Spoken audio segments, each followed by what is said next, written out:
Fuck yeah! The sesh is in. It's the motherfucking Smoke Sesh with Chris and Lord Goat, a.k.a. GoreTex from the nonfiction underground hip-hop legends, the heavy metal motherfucking kings. You already know. GoreTex is in the fucking building. How you doing, brother? Thanks for coming today, man. Sick as fuck, dude. Fuck yeah, dude. It's a pleasure. We haven't had a guest in the studio in a while here in the Slam Dungeon, but this is a fucking excellent guest to have today, man. I've actually been listening to you since senior year of high school, so this is quite a treat for me. Was that 2 years ago? Yeah, no, 2002. 2002. I got The Future Is Now on CD at FYE. It was like $18.99. Okay. And I fucking bought it, and I put in my CD changer in the back of my Volvo back then. Remember that, guys? Remember that era? I remember that. My Camaro had a 13 CD changer in the back. Sick as fuck, man. So yeah, we got a big show today. We got a lot of things to plug, and we're just gonna get lit. We're gonna talk to Gore about his new record. It is called Final Expenses. Yes, sir. And it's sick as fuck, and we're gonna get into all that. Let's do the shameless plug segment. Get this segment. shit out of the way. So we got a shameless plug segment. So we got a lot of shit to hawk this week. All right, so let's try here. Oh, that's a GoreTex shirt. GoreTex has merch, and you can get it. The Lord Goat merch, the OG Super Coven shirt. I think I even have one of those, dude, from back in the day. Yeah, I did a couple of runs back in the day. You can get those PayPal, goreelohim@gmail.com. It's got them in all the sizes you guys are looking for. That is sick as fuck. Also, we got the official SmokeSesh shirt with. Oh, Jesus Christ! Look at me on that fucking thing, dude. Kenzo really did me no fucking right, favor. It's menacing. It's menacing, right? I have like trying to tell him. I have like jaundice or something. I look awful in that. Look at the lack of my upper lip. Is my forehead really that wrinkled already? I'm a 36-year-old man. Well, you look. He made 60. me look like a 60-year-old piece of shit. All right, that shirt is available on internal-bleeding.com/SmokeSesh. Yeah, well. And so I'm ready to kill Matt. We also drawing it like that. We also have some other fun stuff like the IB Christmas crap. It is time, folks. Ruin your family's holidays with the IB Christmas ornament and horrible sweater. Shit. You could DM myself or Mr. Pavelis here, and we can set you up with one of those. They're both. And we're gonna do an ornament giveaway today, right? For someone you love or don't like at all. Right. Yeah, we'll give away an ornament today. I don't know how we're going to do it, but we're going to give it away. All right, and then of course we have to. Of course we have to plug this. So excuse us for plugging it.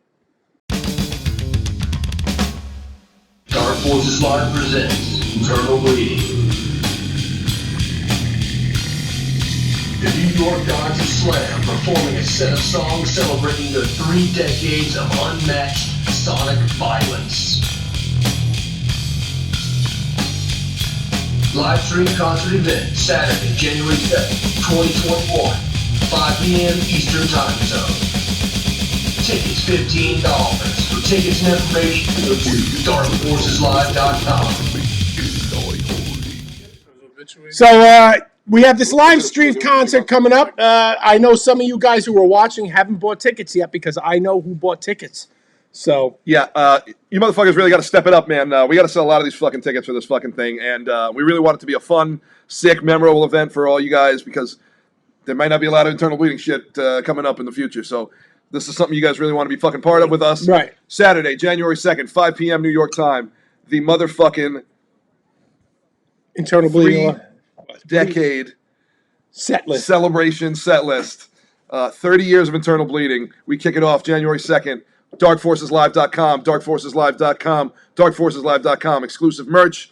Tickets are available. For the love of God, buy one or I'm going to be put on the street. Do you understand? Jimmy Forster, I just want to say my phone is off during the live sesh. So you're trying to call me. The guys from Mortal Decay are trying to call in. You can't do it, dude. Sorry, man. I shut my phone off. So. Shout outs to Johnny Hartman and MDK. Love those guys. Joe and of course, the last of the plugs before we get into just hanging out today. BrutalGlass.com, BrutalGlass.com, BrutalGlass.com for all your heavy metal smoking lamp needs. All right, let's get into it with Gore. What do you think? Yeah, shoot. No, fuck it. All right. Screw him. Fuck him. Fuck him. Fuck him. Already off to a Jerky Boys start. We're good. We're good to go. We're in good shape. Did you hear the new Jerky Boys album? Oh, he did it. Oh. Let's just do Jerky Boys the whole fucking interview. I haven't heard that. All right, so there's a new one that we haven't listened to yet. I haven't listened to it. You said it was not great? Joni Brennan might be watching. So. There's a couple of good skits, but you know what? I can't judge because that time was magical to me. We were on our first band's tour and everything, and so all those first ones are just magical to me. There's some funny shit, but If Kissel's not on the new one, though, I don't really. No Kissel on the new no one, Kissel. apparently. I'm not interested. No. this is Kissel. Oh, Oh, yeah, my wife. My wife don't like those prices. You're breaking me with those prices. I'm a What are you so veteran. sure about? You got them? I'm a veteran. I'm a veteran. That's when he wanted to rent the boat. So that's sick. All right, Gore. All right, go ahead. You're, Boat Go shit ahead. goes home. Go ahead. Go. you're, and Go ahead. Shoot. you're a legit legend. Shoot. in Go the- ahead. Shoot. You're a legit legend in the underground rap scene here on the East Coast and across the world. You're huge in Europe and shit.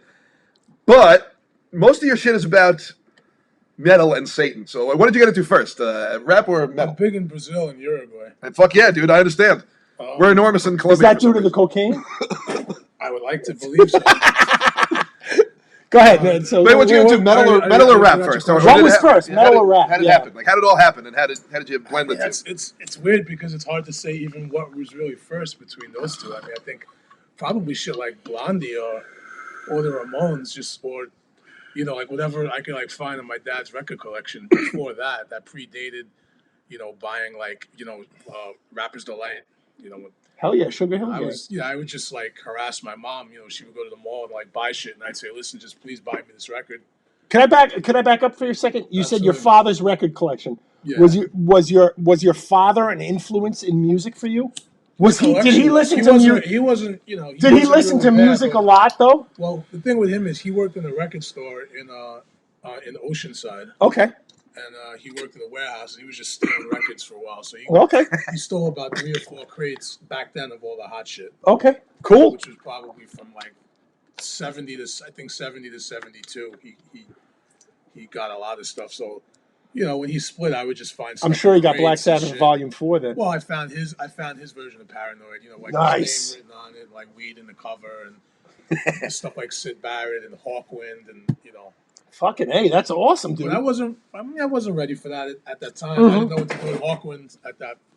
I was like, "Oh, this shit is just crazy. Let me just put on ABBA records because, the whole Swedish Blonde thing, and Right. that started there. Like, What was the first legitimate metal band that you were like, holy fuck, this is what I love? Like, metal? I mean, it's tough. I mean, probably Sabbath. right. I mean, that's tough. Kiss. I mean, everybody liked Kiss. I would still classify Kiss as a metal band, even though people say they're not. But they're in New They're York. Definitely for the time. borderline rock and roll metal. Certainly for the time. Borderline rock and roll They're metal old stuff. for They're sure. old stuff. I mean, it's not Morbid Angel, but I would say, I mean, I got psychotic about Maiden like everybody else did. Except me and you. Me and Else like the only people that don't like Iron Maiden. I mean, But I have to admit, I did see Iron Maiden on the Seventh Son of a Seventh Son tour. See, I January that 21st, album did nothing for me. 1980 something. Seventh Son did nothing for me. It didn't do anything for me either. But And my friend Doug Newman recorded the whole concert. He had a Walkman, Wow. right, with microphones on the headphones. And he recorded the whole concert. Pretty cool. What you had to go through. I back skipped then. school for like 3 days for that show. What's the first metal show you ever went to? Yeah, there's a good one. you mean like an arena or like Like a a club? Any, Like club, any, though. any What did you club, do? Like club first- whatever. A fucking VFW hall, gymnasium, anything. Yeah, man. I saw a Battle of the Bands in '83 in Long Beach. There was some pretty sick bands. There was a group called White Lightning. Is he as old as me? How old are you? 21. Yeah, 21-year-old man. 21. All right, all right. We saw Battle of the Bands, and we went on to see Slayer, and I think the first L'Amour show was probably like Anthrax, Nuclear Assault, and Oh, Lethal Aggression. so sick. That was the end of '86. You know what my first L'Amour show was? Metallica. You were at that show? Yes, I was. I hate you. I didn't get a Kill 'Em All album though. That's Yeah, insane. but, that's I missed out on. I've never seen Metallica. Period.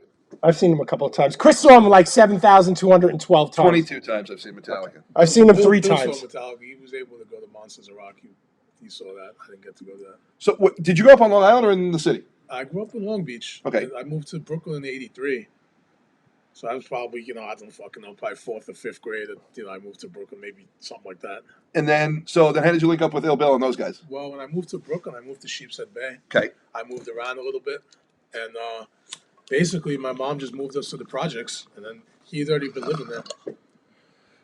So one day I'm just pretty much skating around. I just happened to bump into him, and there wasn't really many people at that point that I knew that listened to metal and hip hop, even metal at all. Right. Like close minded, you know what I It's mean? good, right?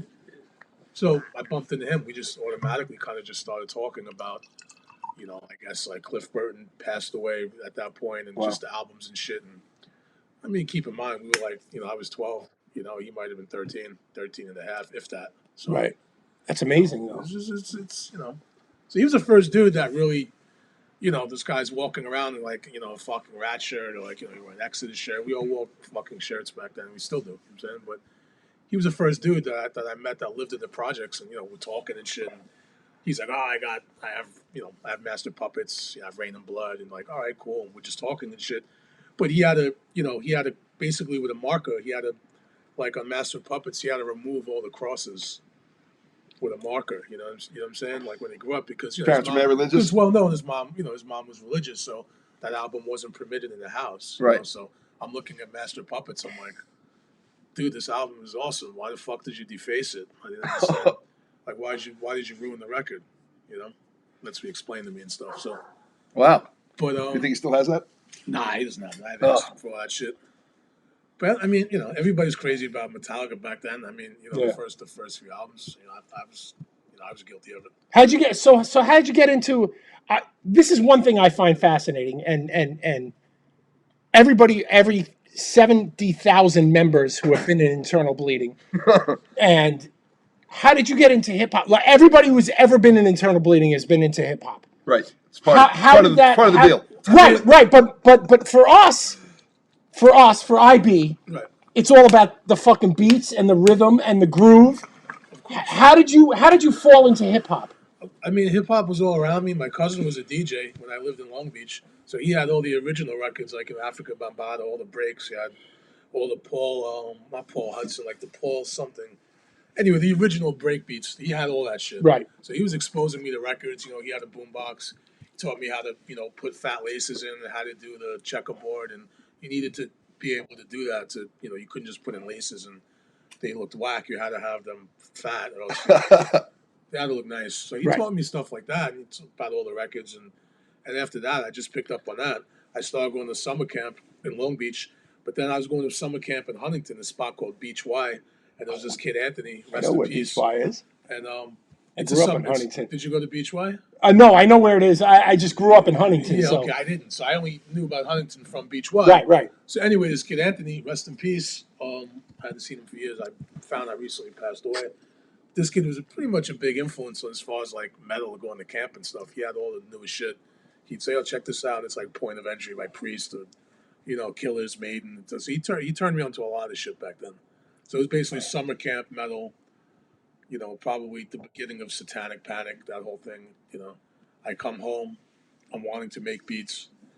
That's awesome. And None you of saw that really made any no sense, though. and None you of it made saw sense. no conflict between metal and Everything was a conflict. hip hop. My whole life was a conflict. Everything was a conflict, dude. Okay. Everything was a conflict. You couldn't like one kind of music and express that to somebody.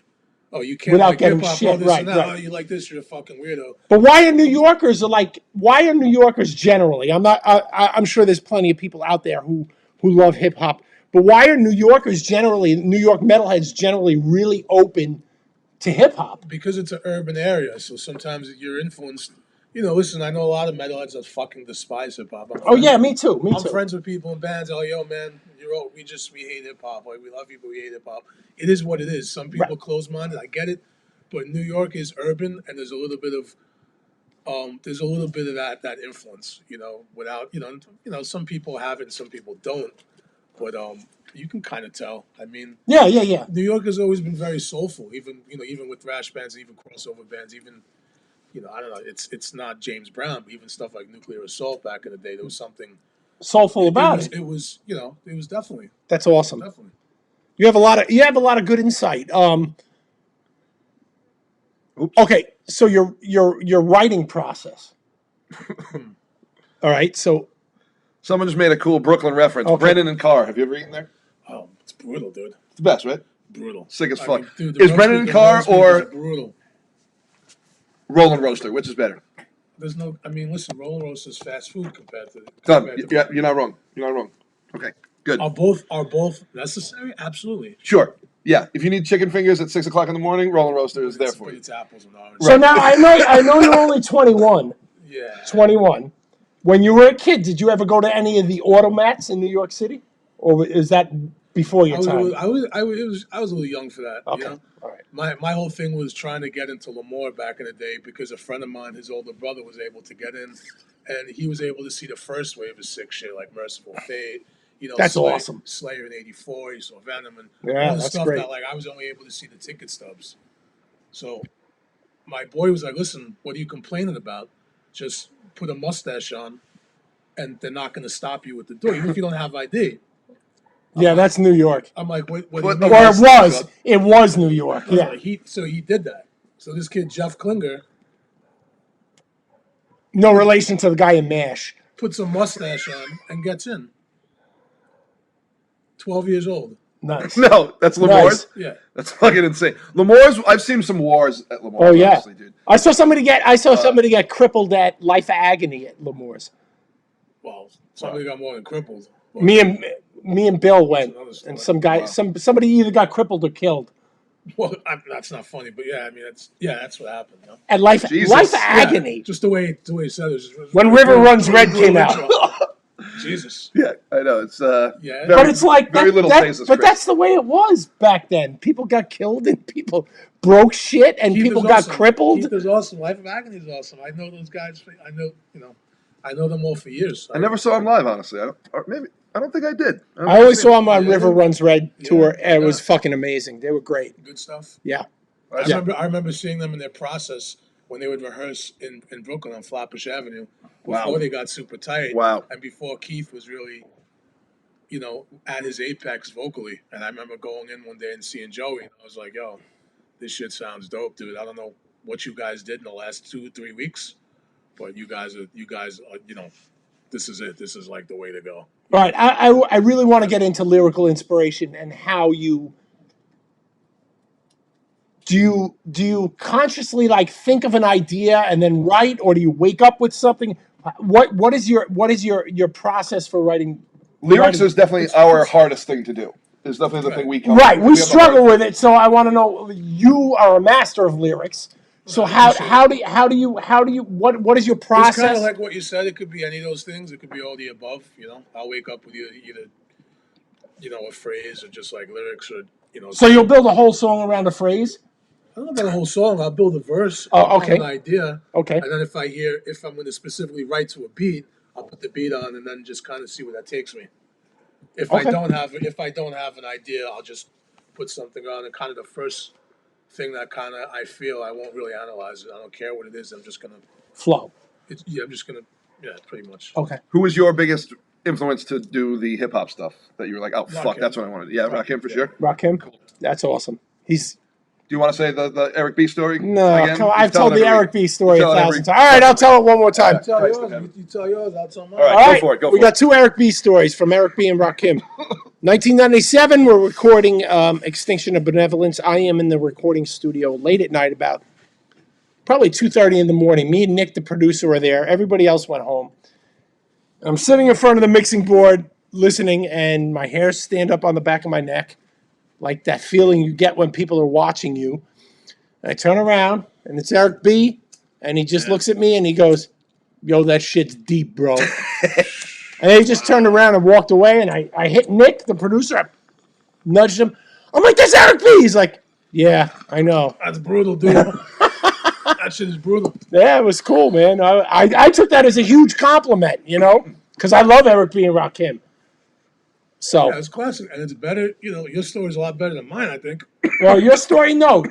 Different shades of shit, I'll be brief with it. Go back to '89. Me and a friend of mine were in Kings Plaza in Brooklyn and shit. We're just walking around buying pretzels and whatever, looking at tits. I don't remember. So we turn the corner, we sit down, and then we see Eric B and Rakim just walking up in Kings Plaza with like Wow. 2, 3 of their friends, and it was like it was like I was hallucinating or something. I was like, that's impossible.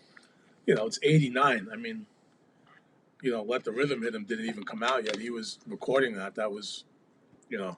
Mhm. So, you know, he's rolling up, you know, Big Goose medallion, you know what I'm saying? Sick. He's with Eric B. I Like, forgot about the Goose Down jacket. hell So yeah. sick. He's got So the Goose 80s. down. Yeah, fuck yeah, dude. So, yeah, I run to the store, I grab a notebook. I go to B. Dalton, grab a notebook, see if I can get an The autograph. B. Fucking Dalton B. Dalton. reference. I approached It wasn't Walden. They were Book? booksellers. It wasn't Remember, Walden. B. Dalton was booksellers.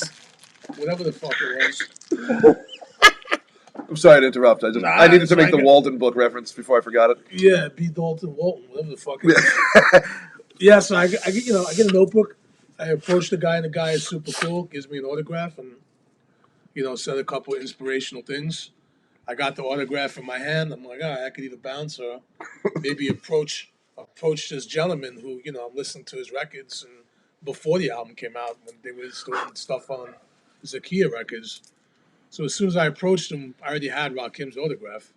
As soon as I woke up to him, he gave me a look which was, you know, basically go die.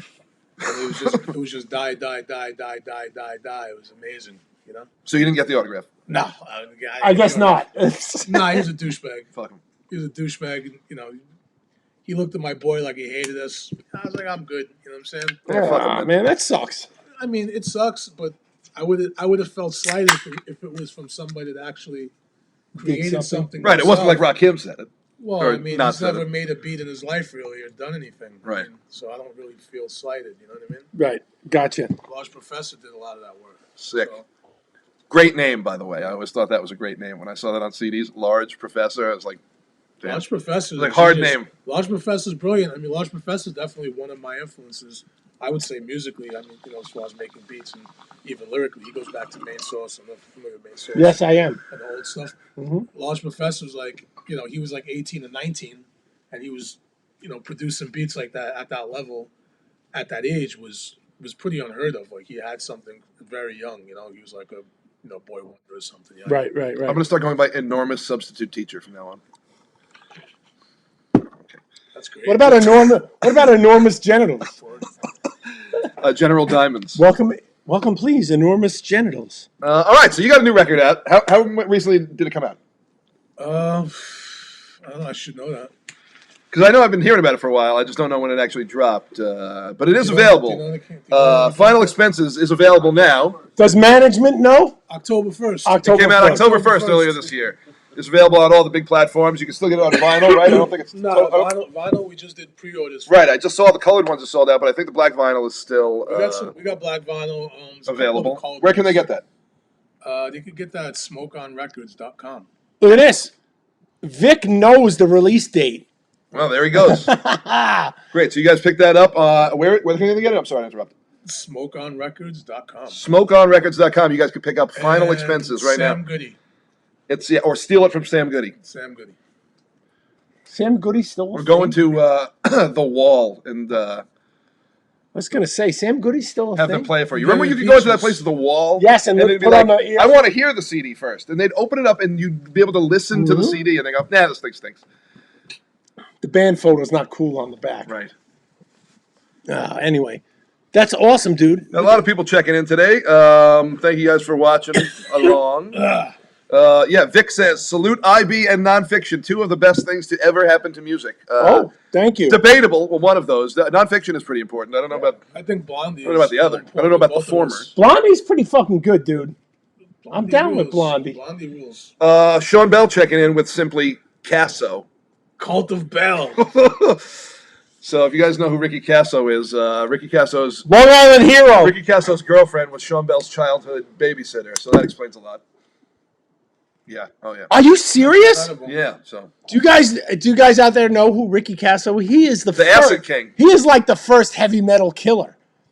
By the way, right? He's like the mean, first publicized he's- heavy metal killer, I would say so. right? He fucked some people up. I remember when that happened. Yeah, I think he made somebody eat gravel or something. I don't know. I just remember my mother saying, "You can't listen to Black Sabbath anymore." I like all the graffiti they did. Oh yeah, it was awesome. If you guys don't know who Ricky Casso is, he's the first heavy metal killer. Long Island. Long Island is the first for everything, right? That's a brutal way to look at it. We did it all. We did it all, though. That's brutal, man. Ricky Casso and Billy Joel. Joel Rifkin. That wasn't great. That was awesome. Leaving dead girls on the beach. I mean, come on. Joe Rifkin supposedly was a huge Zeppelin fan. Joe Rifkin had supposedly a huge. I should know this because it's retarded. But he had a lot of Zeppelin bootleg records. Where did you Don't find? ask me, dude. It's like I can. It just don't ask. I can tell. I can. Oh my God, that is so I'm good funny. for useless fucking trash, but If you guys have any questions for Gore here, we got them. So ask the questions. If you got any questions for us, ask away. Don't the ask. gentleman. we don't want to answer them. Do you want to give us a little history on how nonfiction got started, or is Yeah, that something yeah, let's that do you've been that. over a million times in interviews? Whatever you want to talk about. Take that. Fuck yeah. Hey, Tassi, did you get your sweater yet? I sent it out early this week. Hope you get it for Christmas. And I better see a picture because we'll put it up on the live stream. Oh yeah. No. Chris Rebel's just smoked weed on the TV show. Oh my God, it's over. I've only seen him do that 3 times in my entire 10-year tenure with this gentleman. The time is now. Oh, God. The future is now. All right, I got to eat some fried chicken. Hell yeah. Nice. Good luck. See, oh, that wasn't good. It's already over. Holy shit. It's already over. You should feel special for that. This is like the third time I think I definitely feel special. I in a decade. I never touch this stuff. That's wild. You gotta eat it more, bro. It's good for you. Nah. I like my cigars. Yeah. Well, show's about to be over in 7 minutes, so let's get all the questions in now, folks. Oh yeah, see, you want to go over how nonfiction got started? Because I'm actually a fan. No So doubt. this is pretty neat. It's really cool for me. Long story short, cause it's probably take a minute, but me and Bill were doing solo stuff. We had a couple of groups. Bill was doing solo stuff. Somebody got in touch with him from Search. Search got in touch with him. Search brought his boy Sabak into the group. Right. Eclipse is also down with Search at the time. I was the last member to join. Okay. Yeah, that's pretty much it, really. That's kind of how we formed, We were doing stuff, but Search kind of had an idea of just some psychotic, sort of like Wu-Tang-ish, And his deal was, he's like, all right, well, I'll get you guys a deal in a month. Wow. If not 2 months, he's like, then let's forget about it. And we were like, all right, great. That's awesome. And he asked us like, what label do you want? We said we want Geffen, we want Columbia, we want a couple other labels, whatever it was. And he was like, all right, cool. So a month later, he came back and said, yeah, Geffen's interested. We can make something happen with Geffen. Wow. Prior to that, we had mentioned Def Jam and Russell Simmons, and he arranged for us to go to Russell Simmons' house. Whoa. Which was pretty much like taking 2 hits of acid. It was pretty heavy. Right, I can imagine. He lived in the Village. He lived in Broadway and 4th. He lived above the Tower Records in the Village. He had the whole penthouse. Whoa. The whole penthouse shit was his. You know what I mean? Mm-hmm.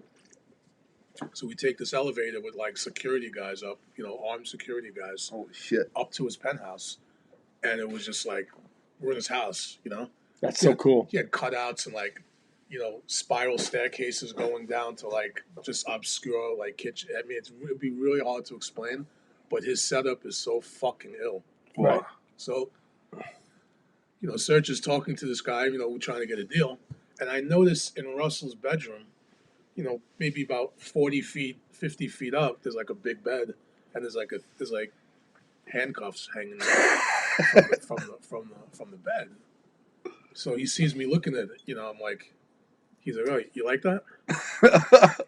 I was like, yo, those are dope. I was like, yo, the whole house is ridiculous. Just complimenting him. He's like, yeah, that bed was Cher's. That was Cher's bed, and the handcuffs were hers. Vic knew it already. So he's like, yeah, those came with the bed. I don't, there's a bunch of shit, weird stuff left here. Whoa. That is. That's the Cher handcuff story. That's sick as fuck, dude. Andrew, I am drinking New Riff bourbon. It's very good. Same bottle from last week? Yeah. Wow. I've been I stopped drinking during the week. Quite excellent self-control, sir. Fuck, I had a great question I wanted to ask. That's weed. That's weed. No. That's not. Forgetting stuff 15 seconds later is weed. I had a great question I wanted to ask him. Fuck. I mean, it'll Phenomenal. take forever to connect all the dots, but you know. So what happened? Okay, so what eventually happened, like with the Geffen thing and with I mean, the Geffen thing is we got a deal. The deal was for $450,000. It was a great deal. We had a pre-production contract, so you know how that goes. So there was a middleman. We know who the middleman is. You know, he started doing cool shit for us. He started dragging his ass. Things got weird. A couple of mysterious vehicles were bought, couldn't really answer for. Ugh. We needed more money. You know, there was a problem with fucking money. I had kids. I'm like, hey, dude, what's up with that? You know, this is not, I don't want it to get weird. I don't want it to get physical. We weren't getting anywhere. We all need money. were there any contract? Were there any No, contract? everything was in contract, but we had a contract with him. We weren't signed directly to Geffen. Right, you were on a management contract. It was a pre-production thing. Okay, Right? all right. It was Searchlight, which is his label. Right. Which is basically the same situation Nas had. So Nas had the same contract that we had. Right. Okay. You know, so that's where we were at. It's a typical pre-production contract. There was no specific Adolf Hitler clauses in it. There was nothing really. It was a pre-production contract, typical run of the mill. Anyway, we get the deal. We meet the A&R, who was a woman, and her name is Wendy Goldstein, and she was the A&R for Grim Reaper. She signed Grim Reaper in '85, Okay. and which I thought was ridiculous. The band? Yeah, she signed. Yep, she signed the band. She had no idea about hip hop, to be honest with you. She signed a bunch of people, and she had a head up her ass, basically. Sweet lady. But after we signed the deal, she wants us to do songs that are more commercial. She asked us if we can do songs with more hooks, and can we make the verses shorter? It was. That's not who you are, though. Nah, it wasn't who we were, and we were just like, listen, have you heard our shit, really? You know, she signed Killer Priest. You know, she signed Jizza. You know, it just didn't really work out, you know? That kind of sucks, but at least you kept your integrity. Oh, yeah, absolutely. Yeah. We basically had to go to her because this guy was fucking up, and we went to Geffen. We went to her ourselves, and we're like, listen, this ain't really working out. We have a big problem. We need a meeting because there's a lot of money missing. Yeah, there's just stuff missing. Right. And you know, we went to her, and you know, it was a very bizarre meeting because he was there too, and you know, she was like, "Listen, these guys have to make a fucking album, and you're playing games. You're playing games with the budget. What's going on, and why are there extra vehicles, mysterious vehicles? What's going on, dude?" And this gentleman had nothing to say because he was fucking caught red-handed. Holy shit. His face turned red. You could see his face. Oof. You need to 15 miles away. correct the Wikipedia about all this story because it's completely different. Give this dog some meat. We feed this dog. Oh some no, or he's something? just an asshole. Yeah. He's barks at going to be everything. doing this for the rest of the Yeah, year. he Just barks an at ecstasy everything. friend or something. Good grief, Dusty. Enough, pal. That's sick as fuck, dude. That's a wild fucking story. So, like, that was before The Future Is Now came out? Yeah.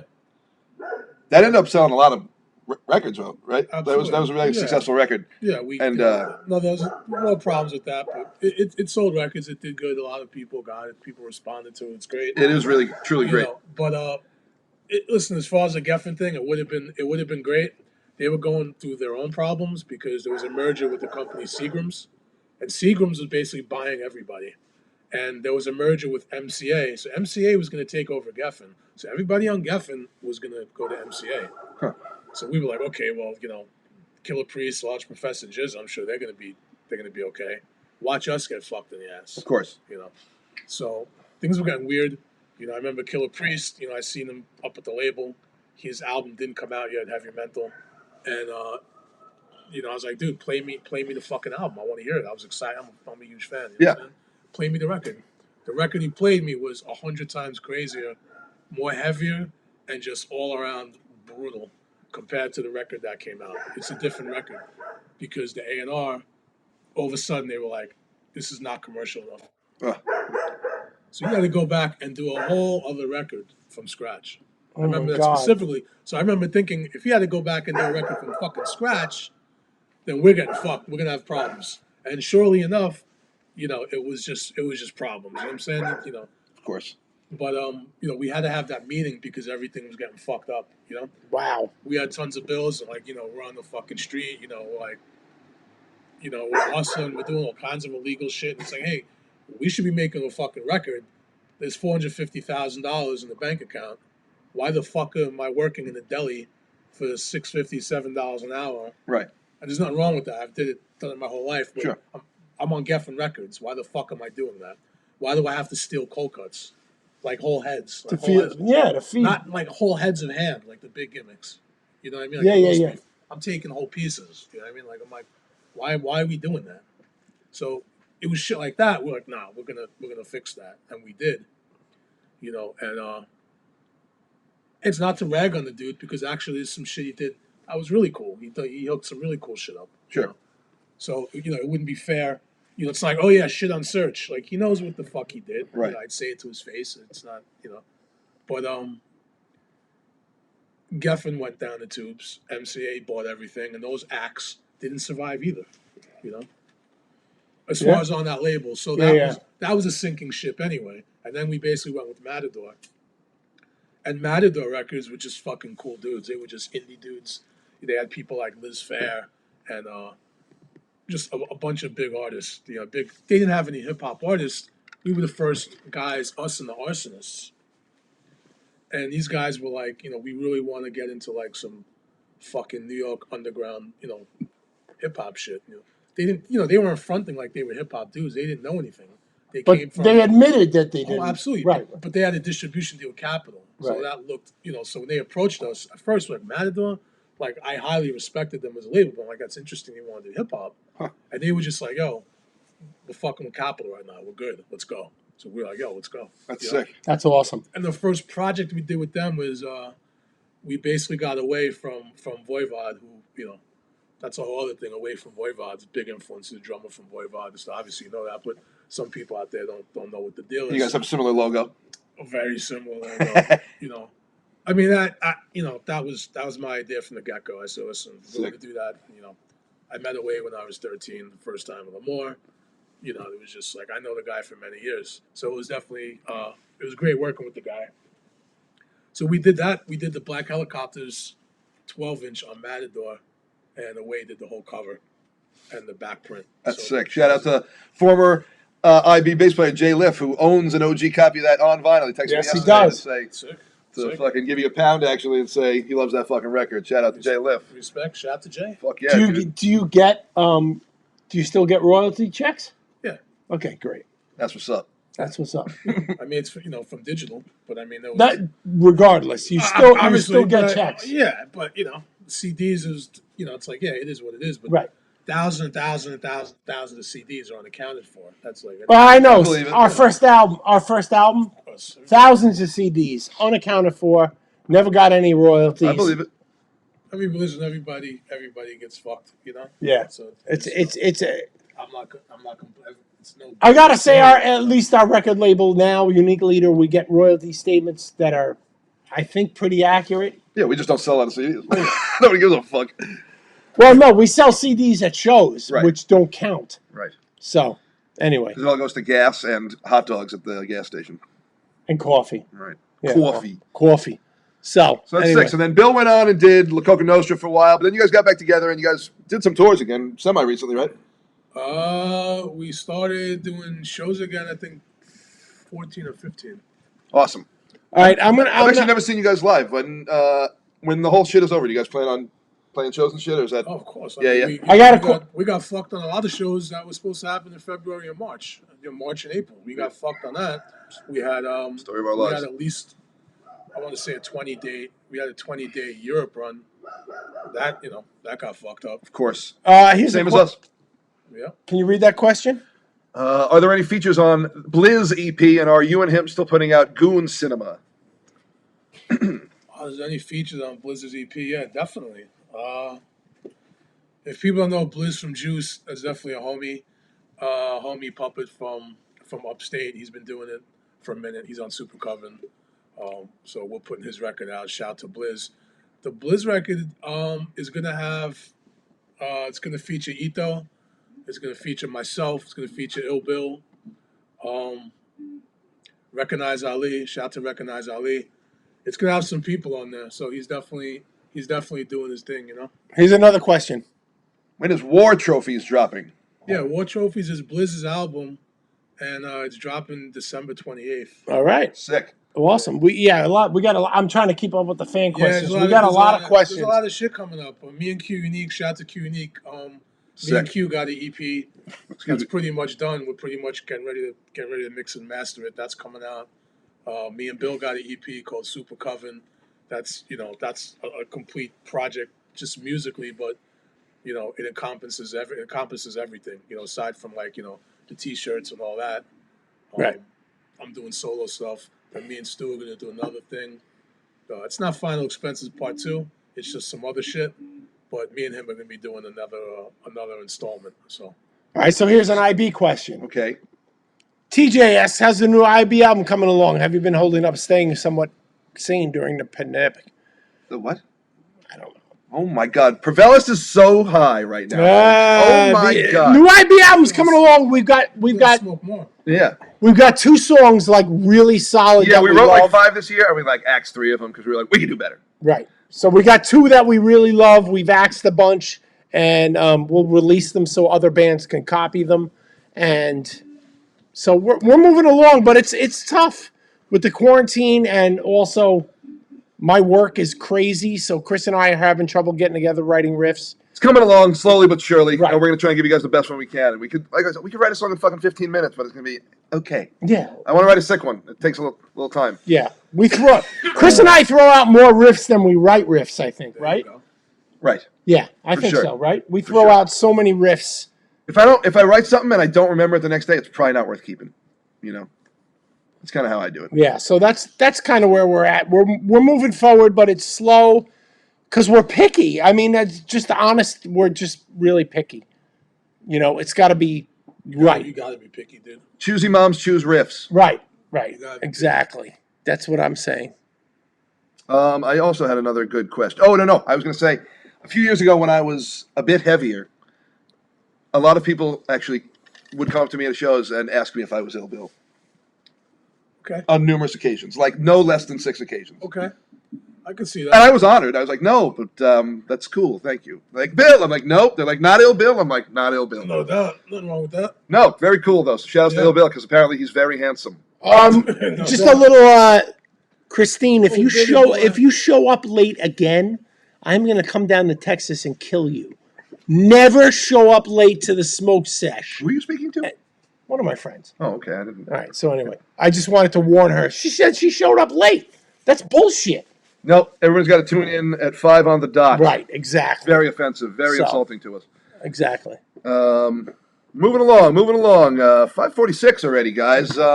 Should we do some sort of T-shirt giveaway? How did you want to do it? Oh, no. Ornament giveaway. Ornament giveaway. What's the question? Do you want to do the question? Yeah, hold on. Let me think of a good question. I had a give him I have a question. All right, hit him. But Tassi cannot. No, anybody that's won can't win again for like a year. Tassi cannot answer it. What vocalist appeared on the first IB official release? His name. Jeff Tate. No. That's the question. That's for the IB ornament. I'm not going to tell you what release it was because that First would official then you'd release. look it up. Who was the singer on the first official release? Mhm. Do I know that? You might not.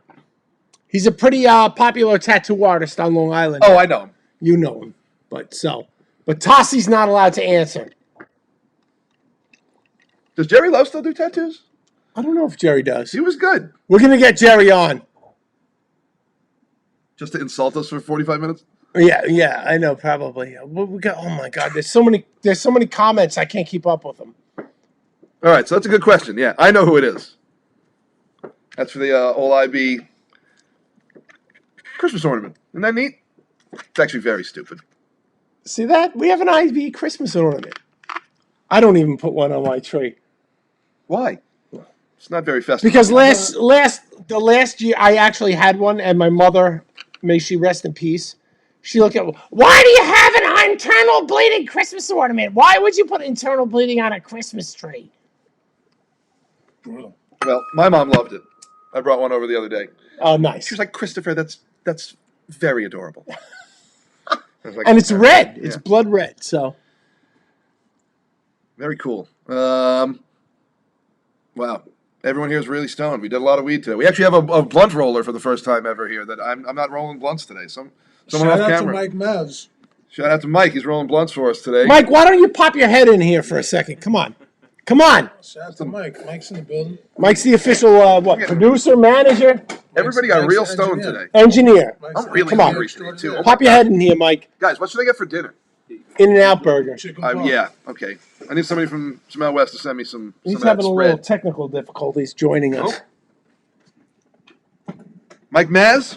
Mike Maz, man. Shout out Mike Maz. The Mike blunt Maz roller. is in. Sick. There he is. Fuck yeah, there dude. he is. Hell yeah. What's up, man? What's up, everybody? He's been watching Chris this. met him 14 minutes ago. He's already touching him in the back of the head. I know. He's been guarding my Barracuda the whole fucking night, making sure nobody comes in my garage and steals it. This was a fun episode, man. All right, Gore. So what else, man? Talk about. I guess hit me with the new album. Like, well, what do you want them to know about it? It sucks. Okay. Nah. The vinyl, the pre-order just came out for the vinyl. We're doing CDs. We're doing cassettes. I'm doing a Mystics and Bally video right now. Nothing super, high tech. Just some grimy, fucking dirty shit like I usually like to do. A lot of stuff coming up. A lot of stuff. I mean, obviously we can't do shows, so you have to find more ways to connect with the fans. Some, it could be live performances. Generally, just people have a heavier desire for music now. Yeah. Oh yeah. And it's because people are going through a lot of shit right now. Right. People, Yeah. People are really really fucked up. So, there's people are looking for ways just to feel better, however that is. Do you know what I mean? Yeah. So I think music, if that's an outlet, and it's a lot healthier way than plunging a needle in your neck or something. Right. You know what I mean? Yeah, Like, totally, like, dude. So Who? I How Go many ahead. times? How often are you in like a booth or doing something where you're actually recording vocals? Like, you mean now Like, every day? Every day or every Very other cool. day, or, that's really sick. yeah. I mean, Every day. every day. I mean, especially the last That's year sick. and a half. I mean, just between either my shit or just for other people, or So I mean, just we got a bunch of stuff done already for the next one. Plus I make beats and stuff, and so there's just there's an abundance. Not in a bad way, because I think so many people putting out so much extra stuff where it's not marinating. right. It's like imagine a band. Imagine like a death metal band puts out an album every 2 months, or every 3 months. I can name some. All right. So It's a rarity, but after a while, I have a question, but I'm not gonna. so speaking of Time to grow. Go ahead. speaking of side projects and stuff like that, and projects that you work on, tell me about the supposed side project with Necro Butcher from Mayhem that you were working on. Jesus, that's wow. That's an old school.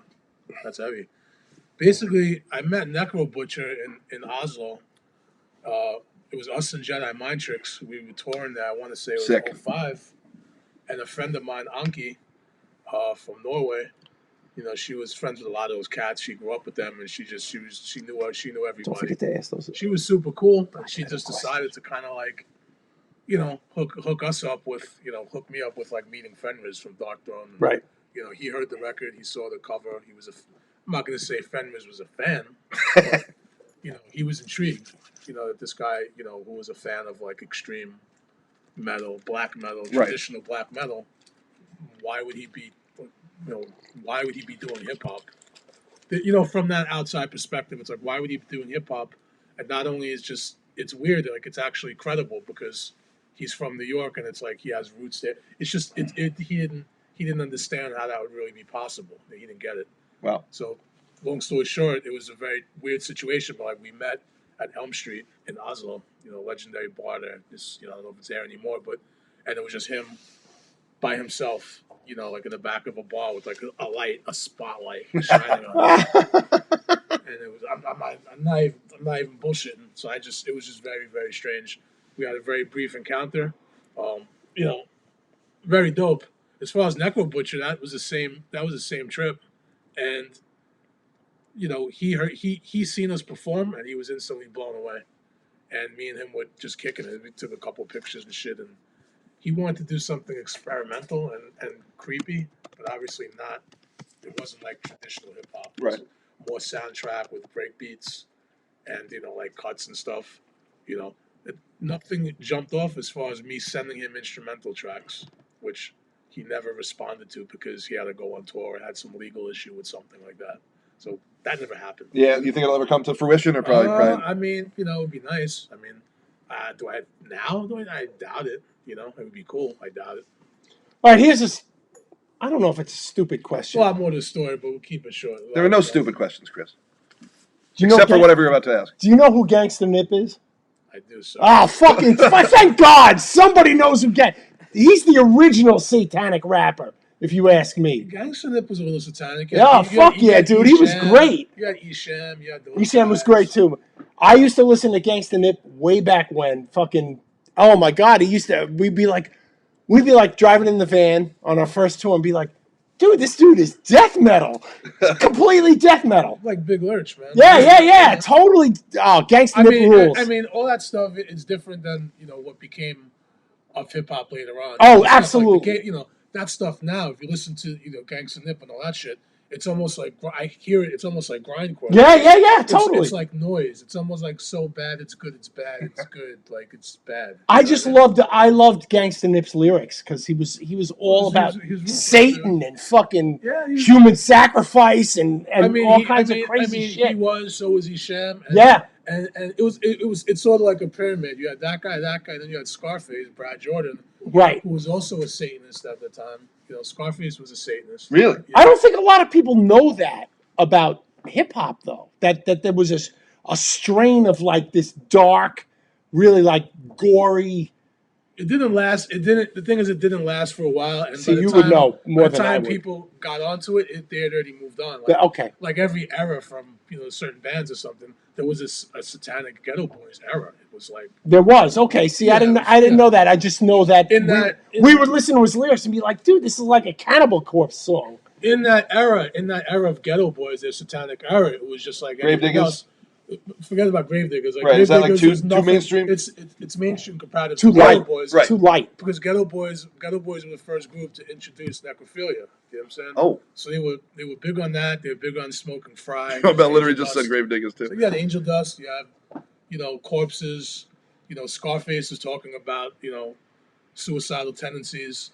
Scarface did interviews. He was talking about Paul Di'Anno from Iron Maiden. I don't think. See, this is the thing that amazes me. That you're not ready for that. No, I'm not. This is the thing that amazes me because there's always been, at least when I was growing up, there was always this divide between hip hop and metal, and I never saw it. But like my metal friends hated hip hop. Well, Scarface is also a schizophrenic on medication. Well, regardless, I love both, and I think both are viable. It's just like when I was growing up, there was such a line. I listen to metal. I won't listen to hip hop. Of course. Scarface's favorite Kiss member was Peter Criss. Well, who's this? I like Gene Simmons. Oh, right. I love Gene Simmons. He doesn't give a fuck about anybody. I love him. Listen, he's the man. I have a love-hate thing with Kiss because, it's a weird thing because I get why people hate them from an outside perspective, but if like you were, 4 or 5 and you're buying the Viewmaster and the color forms and you're listening to the songs, it was even though it was seriously heavy gimmicks in the studio and they had outside writers and tons of extra production. Right. They would do anything, just they didn't give a fuck. They had no musical morals whatsoever, but they put together clever gimmicks. So here's my funny Kiss story. Oh boy. When I was a little kid, there was this guy in school who was about 4 or 5 years older than me. Loved Kiss. This guy named Glenn. I'm not going to mention his last name. Benton. No. Danzig. And I was like, he was in like 7th grade, and I was in like, I think I was in like 4th grade. And I was like, Kiss sucks. Black Sabbath is the best band in the world. Kiss sucks. He was fucking, he wanted to beat me up, and my sister defended me. She's like, my sister, who was older than Glenn, was like, I'll kick your fucking ass because Black Sabbath kicks fucking Kiss's ass. Oh, yeah. Fucking good times back When I then. was 5, I wasn't ready. I wasn't ready for Satan when I was 5. You know, I think I was. Kiss was just like, oh, I kind of, you see girls, you're at that age. It was like that, and just like an air guitar. I can remember listening to a Sweet Leaf at like 5 years old, and my father going, "Why do you like this music?" Sometimes And that, you know what? That was a cool thing for my father to say that. He said, "Why do you like this movie?" And I explained it to him. I said, "I don't know. I can't explain it. It makes me feel alive." And he's like, "All right." No explaining some of it. And then he gave me a talk about drugs and stuff like that. But my dad was a great guy. No doubt. But that just sticks in my head, My dad was a cool guy. Sweet Leaf is crushing. To have that tone imprinted into your head. Ever since I was a little kid, That's man, I that's can't get it crushing. out of. I know it drives you crazy. What? All my Sabbath worship. No, I mean, it's a good band to at least worship, You It's, prefer Dio era? no, No, but I appreciate it, And I'm just like, hey, if you ask me who's a better singer, probably Dio. You know what I mean? But the Ozzy shit is as textbook and cornerstone as it gets. I mean, music. Period. Not even just metal or rock. It's like this is music. This is like pure music to me. So and I like it more and more as I even get older. I'm like, my God, Black Sabbath is incredible. Every time listen. What was the first band that you got into? That you went? That's a good question. So I never asked my parents you that. were big Beatles. You're a Beatles, right? So Beatles. that opened the world of music and rhythm and timing and lyrics and just themes of songs and fucking different songs sounding different ways. And every Beatles song is pretty fucking different in its own way. So that was it. And then, like 2nd grade, 3rd grade, just flipping through TV, and I saw Metallica, and that was it. That was fucking it. And it made you feel alive, right? I'm not as old as you guys, or I'm not whatever it is, but like I saw the Wherever I May Roam video, and I was just like, it made you feel alive, what the fuck right? is this? I was 3rd grade, 2nd grade. So you didn't see one first? No, I was like 4 when that shit came out, dude. And like no, I saw the Black Album stuff, and I was just like, who is this guy that looks like a lion, that is playing a guitar that looks like a weapon? Yeah, that was strange. By the time '93 came, he started looking more and more like a lion. Yeah. Looks like a lion. And also, they were the first band that I was like, so like Guns N' Roses and every other band I heard up to that point, songs were about girls. And then I heard Metallica, and I was like, this song's about turning into a wolf. This is awesome. You know what I mean? Like, like so it just hit me. It's a heavy gimmick. I was like, holy shit. And I'm like talking to my dad at 5 years old. I'm like, why are they singing about Coca-Cola? My dad's like, that's not Coca-Cola. Oh boy, product placement. So, question for you guys out there who are watching: what is the first metal song that got you hooked on metal, and why?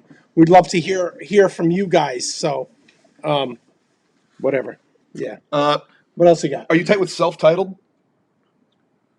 Am I tight with him? You know him like pretty well, or I don't know. no? I just like him. So No doubt. I just like his music. So I don't know if you were tight with him or not. I was gonna shout him out. No doubt. I think he's great. I'm I figure you guys kind of roll in similar circles, Shout right? to self-titled. I'm gonna throw this out there, Steven. I fucking love Adam and the Ants. By the way, it's a guilty pleasure of mine. Dirk Wears White Socks is a great album, and Kings of the Wild Frontier is a fucking amazing album, right? That's a good record, dude. Ant music for ant people, good shit, right? When what was the single that came out from the second album? Stand and Deliver? No, not that one. There's the popular song, whatever it was. His most, it was on MTV. He had the video. Don't drink, don't smoke. Yeah. Oh, that's not Adam and the Ants, though. That's Adam Ant. Right. Still a good tune. Good tune. Yeah. I mean, that was my first.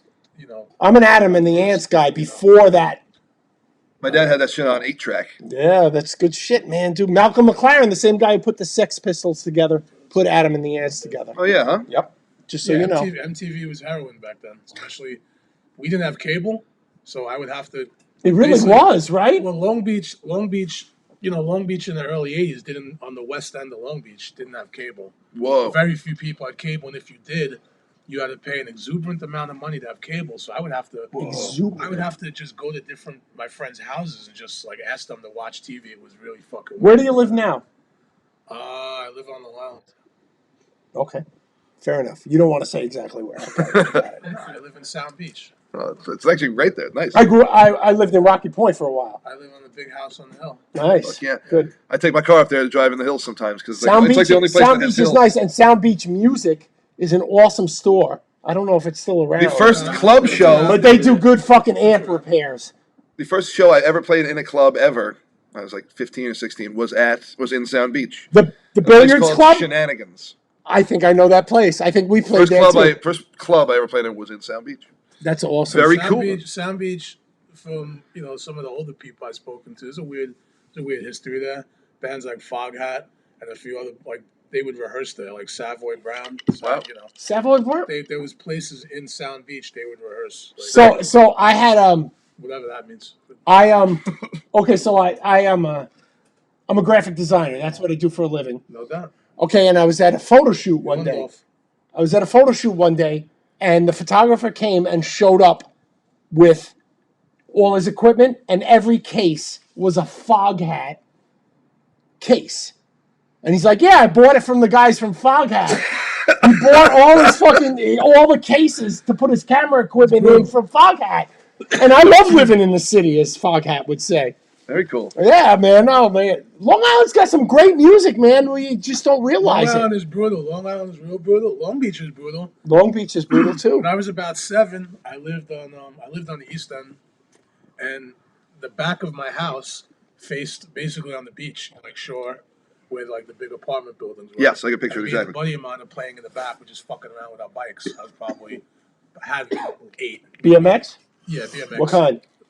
Fake mongoose. Okay, fake mongoose. Fake huh? mongoose with spider rims. Yeah, sure, I know them. But I had real spider rims, but it wasn't a mongoose though. I wanted to hang myself. But anyway, so me and him walk to the end of the lot, and I see a limousine pull up, and Joan Jett and 3 of her dudes, like Ricky and 2 of the other dudes, walk out holding guitar cases. That's awesome. And they just stopped there, and like at that, I Love Rock and Roll was the biggest joint. Whoa. And I'm sitting there, I'm like, you gotta be I'm like, I'm 8, but I'm like, you gotta be kidding me. I'm just sitting there, and she's only like 100 feet from me, just like holding the guitar. I was gonna climb over the gate. I was gonna just like rock with them. You know what I mean? But I was That's awesome. like do some weird shit that would have made no sense. I was dating a girl in Long Beach, Brutal. okay, and Joan Jett had lived in Long Beach, Absolutely. and I'm going to her apartment to go out on a date. I forgot what movie. She dumped me that night. And I'm walking up her apartment stairs, and Joan Jett walks right past me. What? And I'm like, I get up into the apartment. I'm like, holy shit, Joan Jett. She's like, yeah, it's over. I'm not going to the movies with you. Go home. I was like, I got dumped, but at least I got to see Joan Jett. Joan Cool Jett, night. she lived right behind me. That's where she lived. That's awesome, Lived in man. that apartment building. Wow, that's sick. So Did you ever talk to her? Nope. Okay. Fair enough. That's my Joan Jett story. All right. Let's run the shameless plugs again because All right. we got a lot of folks watching that we're not watching before. All right. I don't know. What do we do? How about we do a giveaway? Let's do the. Oh, How about, we how about tried. How about let's do something else? How about let's do a Go. Super Coven T-shirt giveaway? Okay. All right. We'll do a trivia question, and if somebody gets this question right, All right. Let me load up. Let me load up the shirt. You ask the question. all right, cool. All right. Here's the shirt. And the man's going to ask the question. Straight from Lord Goat himself. I don't know what the question is yet, so All right, You got to figure it out. we'll ruminate on that. And the questions, the answers go to Sean Bell, right? Who do they go to? they go to Sean. All right. Sure. We'll Answers figure go that to out. Sean Bell. All right. So Not also, me. of course, guys, 3 weeks from now is the Internal Bleeding Worldwide live stream concert event, the 3-decade celebration, the 30-year anniversary celebration of Internal Bleeding. You guys can join us on darkforceslive.com, darkforceslive.com. Tickets are only $15. We also have exclusive merch. We're going to be playing a song from every album at least. Pretty much, yeah. Yeah, song from every album. Song from every album. One song from every album, and then the hits. What are the hits? Focus 17 times. Okay. Um, I thought we were going to do Blackened. 32 times. Open with Creeping Death and close with Battery. All right, good. And yeah, so that's darkforceslive.com. That is January 2nd, 5 p.m. New York time. The IB live stream. It's You very need to important. think of a trivia got the question, question. dude. All right. Gore's got Gore's the got the question. For a Hold GoreTex on, shirt. before For a you Super answer Coven Records shirt. You have the answers do not go to me or Chris. The answers go to Sean Bell, and we're not responsible for anything lost in shipping. Go ahead, ask the question. Well, all right. I basically most people know that me and Bill we had a group called Dead Celebrities back in the day. Okay. That's not that it's probably pretty easy, but me and Bill had a group after that, which also had 10K, and we did a bunch of demos, we did promotion, we did a couple of freestyles, and if anybody knows the name of that group, They get the shirt. they get the shirt. First person who answers that question, Sean Bell will send out a shirt. I'm sure he's not happy about that. It's not Dead Celebrities. It's not the Goons. I don't know it. Just I'm not getting the shirt. That's just All right. First person that can answer that before we shut her down for the night. What about all right. Let's get what about your personal life? What do you do? Family, kids, work, this, that, the other thing? I sell drugs, Okay. Fair enough. make beats. You make beats. All right. That's good. Do you have a problem with your retinas that you're wearing sunglasses? Or you just like the sunglasses? I love it here. All right.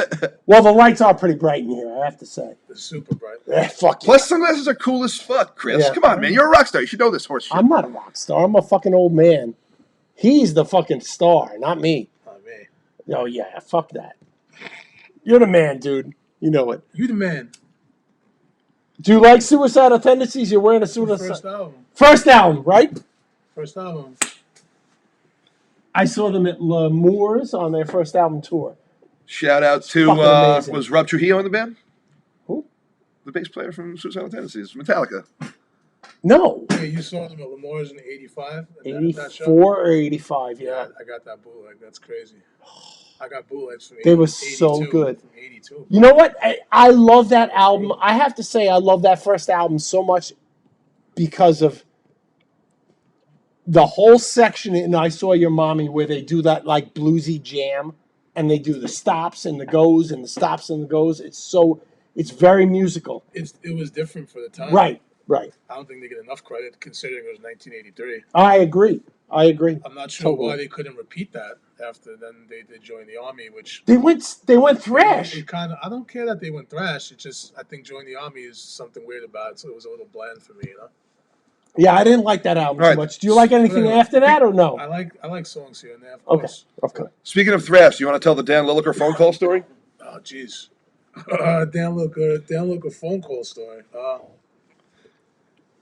By the way, Dan Lilliker has more hair than I do.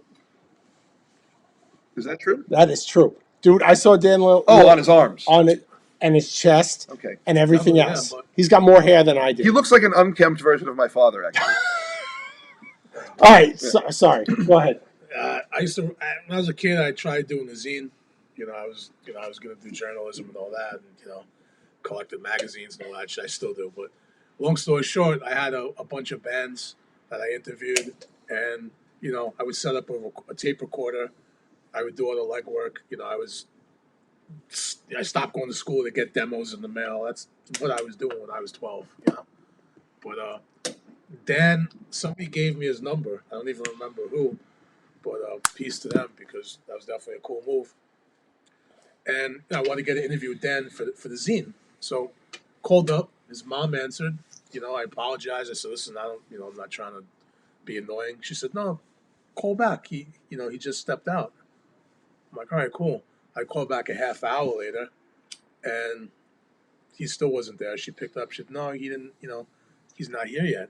I was like, "All right, how about I'll just call him tomorrow or something?" I don't know. She said, "No, call back. It's okay. Call back. Real nice lady." Wow, that's So cool. we did this back and forth 3 or 4 times. I called back. He wasn't there. I called back again another 2 more times, and I said, "Listen," I said. She said, "No, he went to the park." I said, "Okay." She said, "The park's right up the block. He'll be right back." So I said, "Okay." So it's like the 8th attempt. So I'm like, yo, this is. I'm like, this is weird. I mean, It's getting embarrassing, right? I mean, it's 1988. Yeah. So this, the energy, you gotta just imagine. It's no internet. Everything is do your own legwork. You gotta call. Yeah, people yeah. up. You gotta have balls to call people and talk to people and really hustle. There's no sending messages and Right. Anyway, so I called up and he picked up. And I was like, dude, am I disturbing you? Or like, yo, I'm just trying to like build with you I just want to talk, And he was super cool, but he sounded completely bombed, I didn't even smoke weed at that point, but I knew he was wrecked, It's awesome. Yeah, he was completely wrecked and super cool. We did an interview, 45-minute interview, but I had to call him multiple times, and years later, I'd bring it up to him and he had no recollection. What was the name of the zine? Graphic Violence. Graphic Violence. Graphic Okay. Violence. Sick, dude. That's awesome. OG shit right That's there. awesome, dude. You are so connected Yeah, dude. to like. He's like a literal underground legend. People throw the word legend and it's amazing. shit around. No, you're connected to a It's lot amazing. of shit, dude. It's You've been there. amazing. You've seen some shit, dude. Yeah, it's very sick, man. Quick one. I guess I was calling labels at this point. All these not loud noise records and stuff. So I was trying to get a creator interview. Long story short, I called up the label, spoke to somebody. At first, a lot of those labels, they hear a kid, they're like, yeah, we don't want to deal with you. They're like, what do you want? And like, who's in your magazine? It's like, it's tough when you don't have the first issue to give them to send them. People think you're full of shit, and you really got to just work that much harder because you have nothing to show them. So I said, listen, I need an interview with Melee from Creator. That's that extreme aggression was coming out. Sick. Anyway, so I'm like, all right, cool, we'll do that. Come up in 11 o'clock Saturday, which was for the time it was obscene. It was definitely ultra brutal. You know what I mean? It wasn't the same as like a Rakim thing, but it was evil on a completely different, absolutely. Completely different level. So I call Bill up 10 in the morning. I wake this guy up. He's sleeping. I'm like, yo, bro, get the fuck dressed. We're going to I didn't tell him where we're going, because it would have just at that point shit like that would just blow your mind. You know what I mean? So I basically surprised him, got him dressed. We went to the city. Didn't tell him till we were in front of Noise Records. And he's like, why the fuck are we here? And I'm like, yeah, dude, this is going to be brutal. And it just completely blew his mind. That's awesome.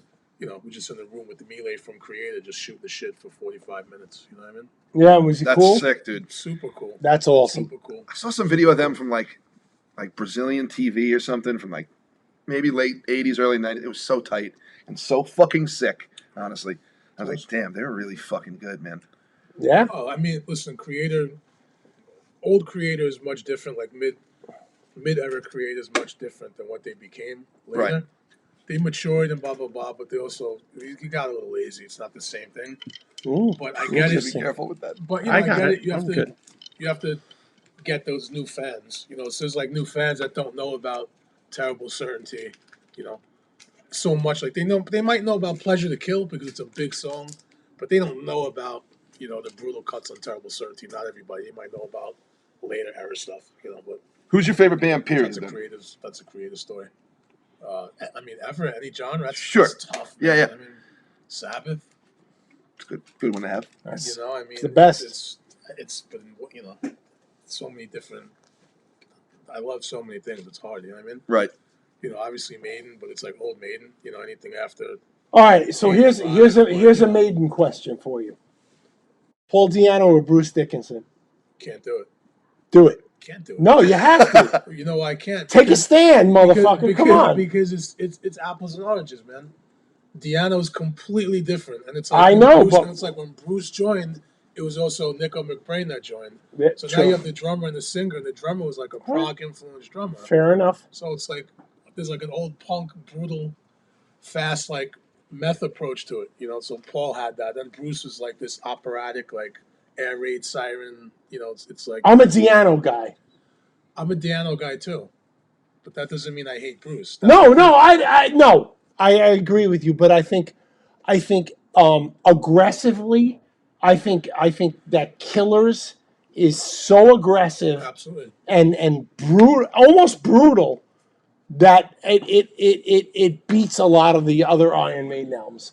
That's my opinion. But it's a different guy. Absolutely, absolutely. I agree. It's hard. It's hard to say if is Killers better than Power Slave? It's a different guy. So of course, Killers is better than Power Slave.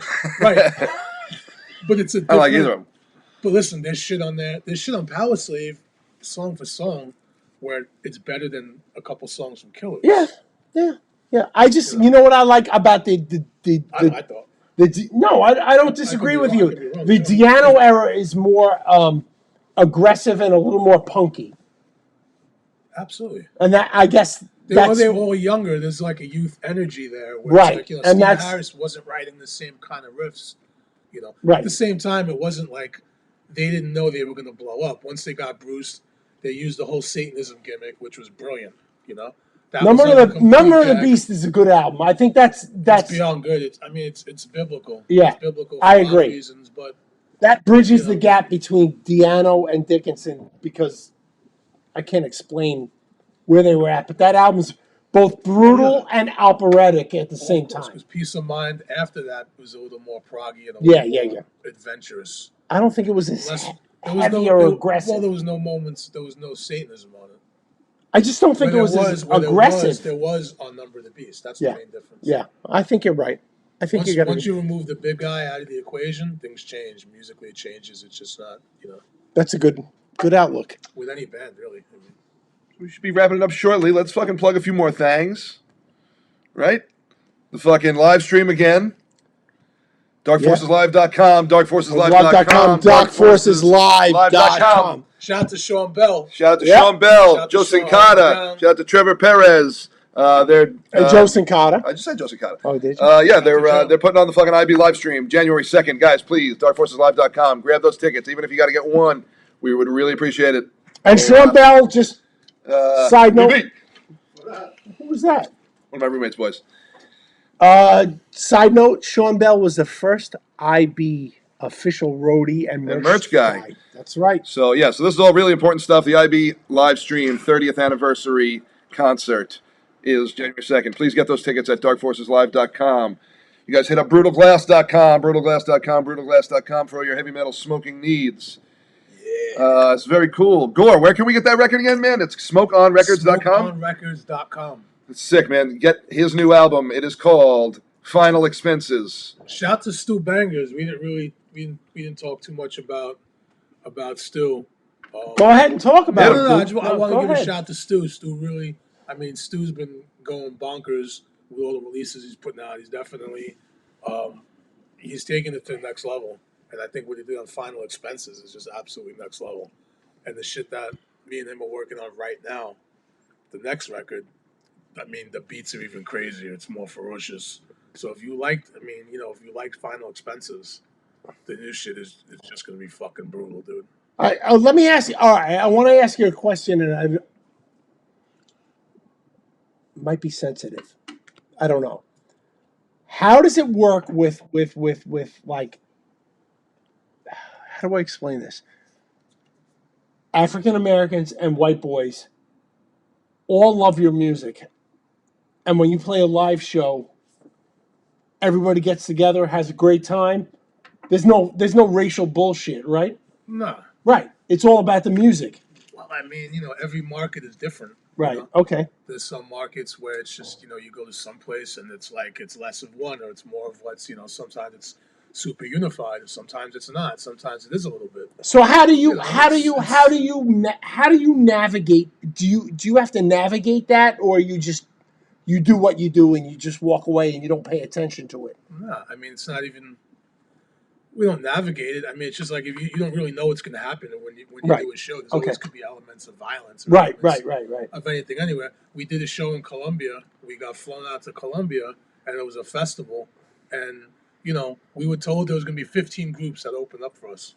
All Colombian underground hip-hop artists. And we were headlining.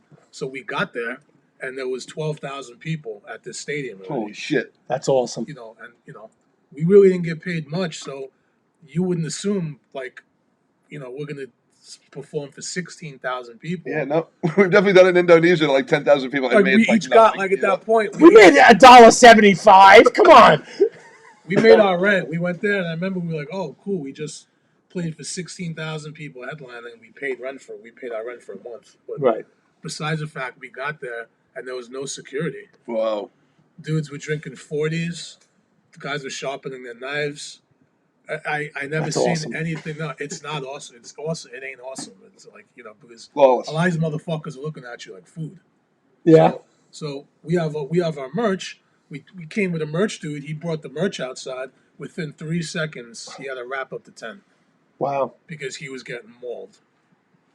Piranhas. It was a piranha fest out Wow. there, dude. What's the coolest show you ever played? What's your favorite? That was a cool show, but that was bananas. Where's your favorite Right. place you've ever traveled to on tour and been like, Yeah, this yeah. is sick as fuck? That's a good question. I mean, there's a million countries like that. To be honest, I mean, like Pick one. Just pick one. Iceland was Sick. crazy. Very cool. Iceland was bonkers. Like a lot of the people looked the same. It was weird, but some guy was like, "Hey, man, he had some huge nonfiction tattoo which I'd never seen before, which was bizarre." And he's like, "Hey, man," he's like, "You smoke Phillies? You smoke Philly blunts?" And like, yeah, I was like, "Yeah, dude." Like, some dude lit me up. It was just really weird because I'd never been there, but I also got annihilated too. Something about like the atmosphere and just it was really weird. I got fucking demolished like instantly. Very weird. But the shows were dope. I mean, every place was pretty bizarre. Greece was sick. Whoa, we haven't been I there want to yet. go to Greece because I'm Greek. So Quick story about do it. Greece. Do it. We do a show. We're supposed to headline the show. There was 2 openers before us. Greek groups. Okay, the doors open at 7:00. They go on at 8:00. We're headlining. That's We're like, all Greece. right. We're headlining. We're like, all right, 11, 12 o'clock. We'll get our thing on. Pop, pop, pop. Boom. 9:00. They're on for an hour. Cool. 9:30, 10 o'clock. 2 hours the opening group is on. We're like, all right. Sounds like Greece. After 2 hours, the dude from the group, some jerk off, goes and gets a music stand, comes back on the stage and puts the music stand down with his lyrics, and then says, "We have a new beat. We have a new song." So now it's almost 3 hours. They're not getting off the stage. Oh, and the God. guy puts on the most deaf beat. And I'm like, "Yo, bro, that's not your beat. That's respiration. That's not your, you don't know, that's not your song." Like, and it's like really weird, like a really fucking weird scene out there. You know what I mean? So we didn't go on until 3:15. Oh, my God. And another group did the same thing. I'm like, who wants to hear music for that long? Especially like they're using tracks from other people. Like Greek hip hop scene is whack. I don't say that. Like, It's interesting. fuck that shit. That's You know? crazy. Ah, Even weirder. I get off the plane and so my Athens. homeland sucks. Your homeland is cool. Beautiful women. Boom, boom, boom. You know what I'm saying? 3 dudes, chaperones, pick us up at the airport because that's who booked us. We don't have chaperones. These guys looked like Really? Nazi militia, okay? And they were a hip hop group, okay? They were dressed like a fucking militia, all 6'3", with like, military. I didn't know what the fuck was going on. So this is a group. They had like, guys like, oh, maybe you produce beats for them, whatever it was. We get off the plane, we're walking. I'm like, hey, dude, do you know anywhere? Like, maybe is there any weed around? Maybe we can get some for later. This guy looks at me. Besides, like, go die, like die. He looks dead. He looks dead through my soul, and he's like, "We don't do that here. Oh, God. We don't do that here." Pretty sure they do. That's heavy. And I'm like, and I'm just talking. I'm like, I just got off like an 85-hour plane ride. I want to hang myself. I got bills home. I have a million things to do, and this guy's telling me to go die. So I'm like, "Yo, dude," I'm like, "You don't do that here?" I'm like, "Are you guys in a hip hop band? Are you into the hip hop music?" He's like 6'3". I'm like, "You really into hip hop culture?